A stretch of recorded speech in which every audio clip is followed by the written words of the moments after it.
Today's sewing issue is when you have the most perfect coat for this time of year, and the only glaring flaw about it is that it doesn't come with a hood.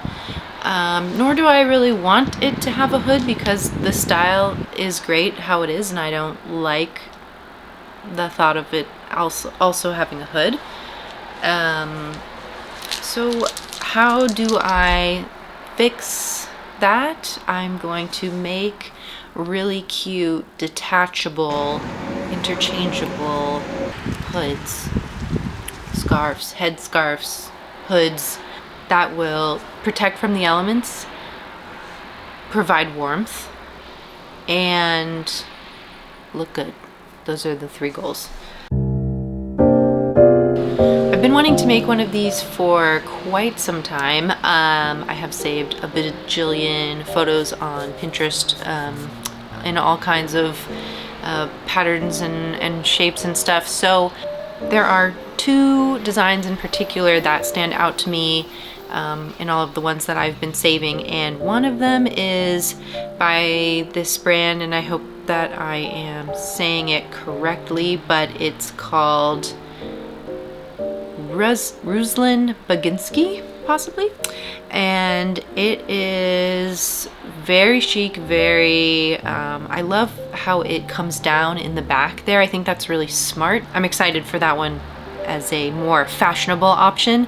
And then I have another one that I've been looking at a lot, which is by this brand called Plumo, possibly, and I really like this one. A bit more functional, but also very cute, and I have the perfect fabric. Mine is not going to be plaid or tartan, but what I would really like to do to this one, and it's what they have also done, which is make it lightly waxed. I have this leftover from an apron I made, my painting apron, a utility apron. I have this really awesome thick cotton twill, and it's in this beautiful like greeny kind of color, and I'm gonna lightly wax it so it'll be water resistant. It won't be waterproof. Rather than making 2 separate patterns, I think I'm just gonna make one pattern that I really like, and that's the pattern for both options, and I'm gonna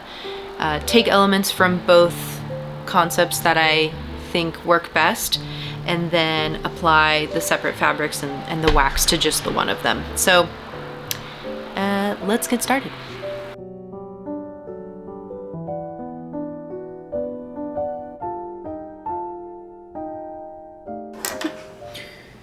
Alright, I'm not sure about this, but I want it to come down. It looks really small to me, so I may need to extend the paper.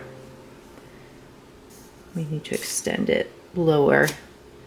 We'll see. And then the top, I just did kind of like a tall sleeve cap almost.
Okay, here's everything that I have.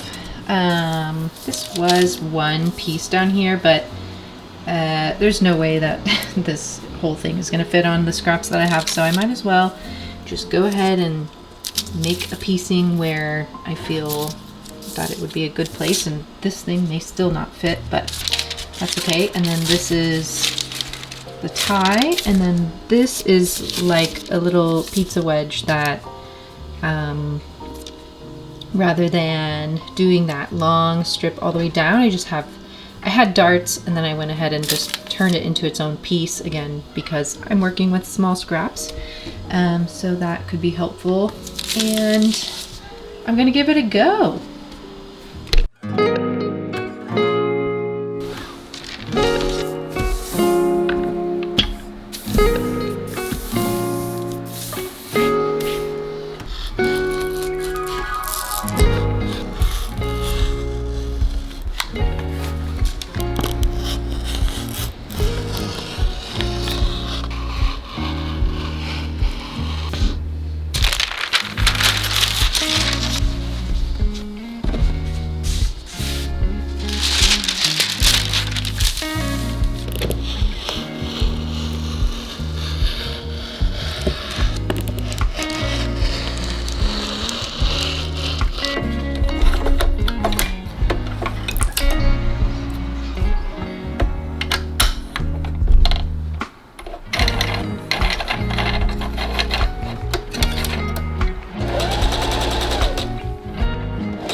Okay, so it is a new day, and last night I did a quick fit check once I had both the outer and the lining fabrics cut and sewn together.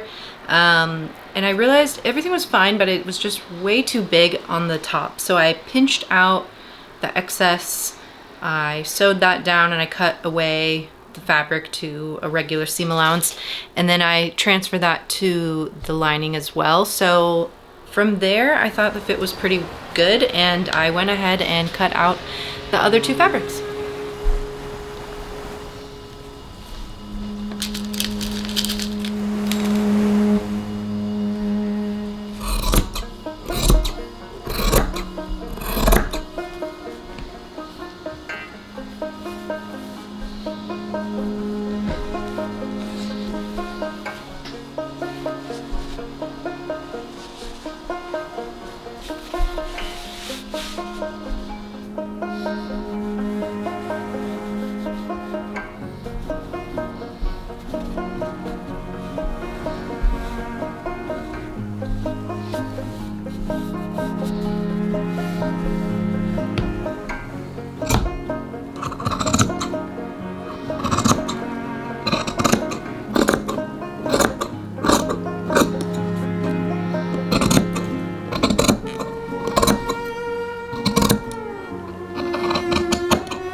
that was not as easy as I thought it was going to be. In fact, it was very hard. I don't know if it was just because it was leather, but there was a lot of stopping and starting and redoing and going over new old places. Yeah, so it's fine. It looks fine. On close inspection, there are some spots that do not look good, but that is just the thing, is it's on close inspection. On far away inspection, I'm actually really pleased. I think it looks really good. I love this leather with this wool, and I like the color of the lining, so I'm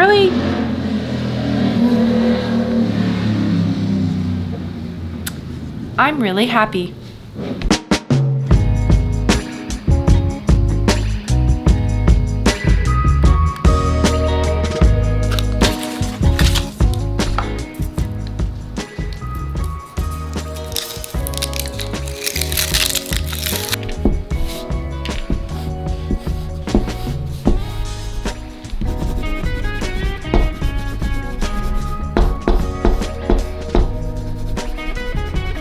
This is for accidentally getting caught in the rain, or there's a potential for light rain and you don't know if it's really gonna happen. So I'll bring the waxed hood, and if it happens, that's fine. I'll be protected.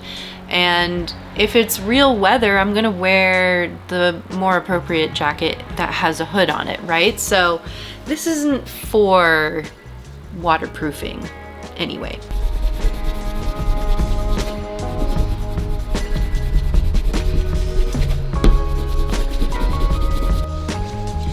So I realized that you can, in fact, sew over waxed canvas, which is great news. You just need your walking foot, which I've already, well, I suppose you don't have to have one, but it's helpful to have a walking foot. And I already have mine attached from doing the leather. So I'm just gonna go ahead and get this whole thing covered. I thought at first it would take me a while, but I'm actually covering this little section pretty quickly, so I'm feeling good that I can get this done today for sure. And we'll see if I have it in me to sew today, but possibly later.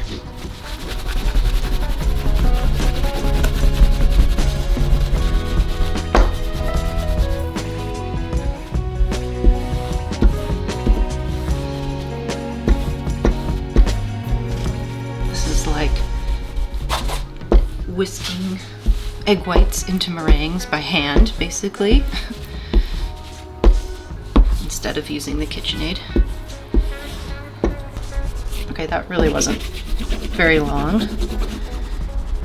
That probably only took me like 15 minutes at most, maybe even 10 minutes, but it was a lot of work on my arm, so I'm gonna rest for a little bit and do the other half.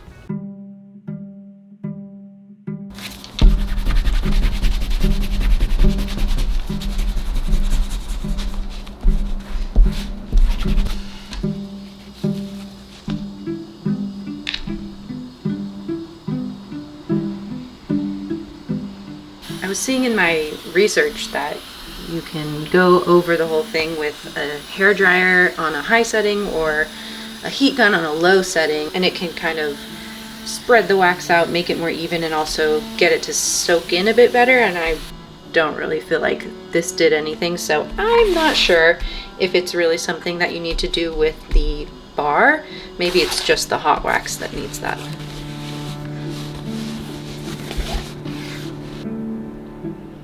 All right, so it's been more than a little over 2 days maybe, and it seems to have worked. It's definitely less like waxed, immediate wax on the fingers to the touch, like it's soaked in and almost dried a little bit. It's still a bit waxy in some spots, like really heavy places I went, like really heavy handed. I think it's fine. I mean, around the edges where I'm gonna actually be sewing right now is fine. So I'm I'm going to do a little bag lining where I will sew the front edge together, right sides together, understitch, and then flip them out and see where we are from there.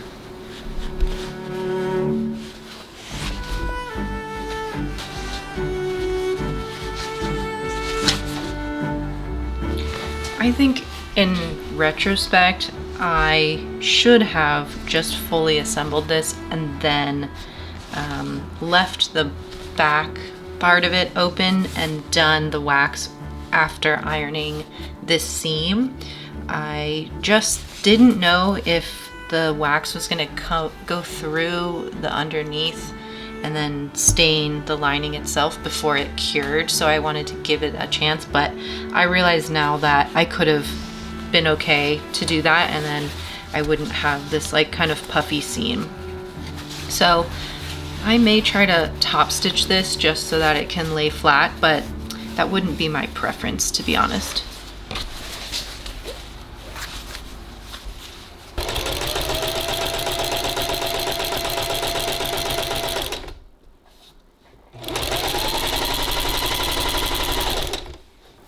If my calculations are correct, I should have exactly the amount of binding needed for the very bottom edge of this hood.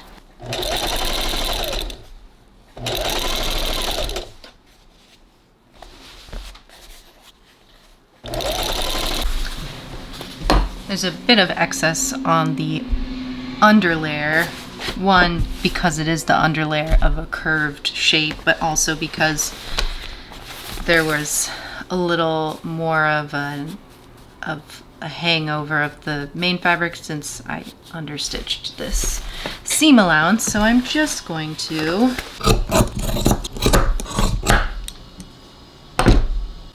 So when I'm stitching in the ditch, I like to do this. I have it on the underneath side. I'm gonna just fold over, kind of eyeballing it, because it sort of, I don't know, it just sort of depends on how much I leave myself, but I'm just gonna fold it over, get it into the place where it covers the stitch, and then I'm gonna pin it in the ditch, like exactly where I'm gonna try my hardest to sew, and it should capture it on the other side. So if I just keep doing that all the way down, and I'm really good about following it, I'm never in the ditch, by the way. I'm always like, I don't know if it's just me or just the nature of my machine or something. I'm usually like a millimeter to the actual binding, whatever, I don't care. But the point is, as long as if you just pin it willy-nilly, you're not gonna always capture, and you're gonna have spots where you've missed on the other side. But if you just make sure that your pin is right there in the ditch and it captures something, then you should be okay.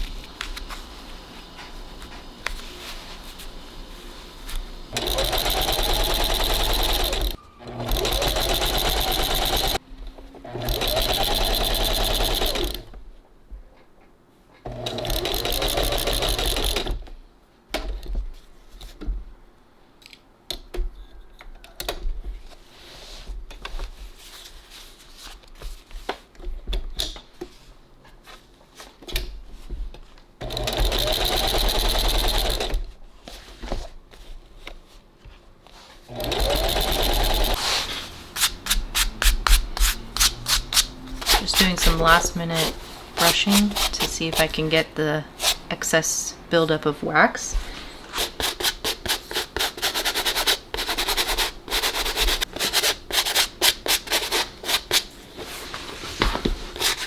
And after that, the two hoods are done.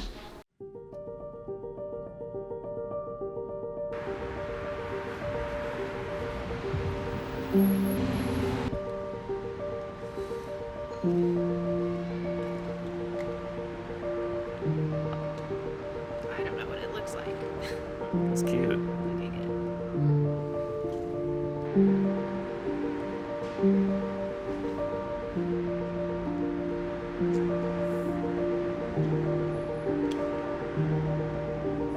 it.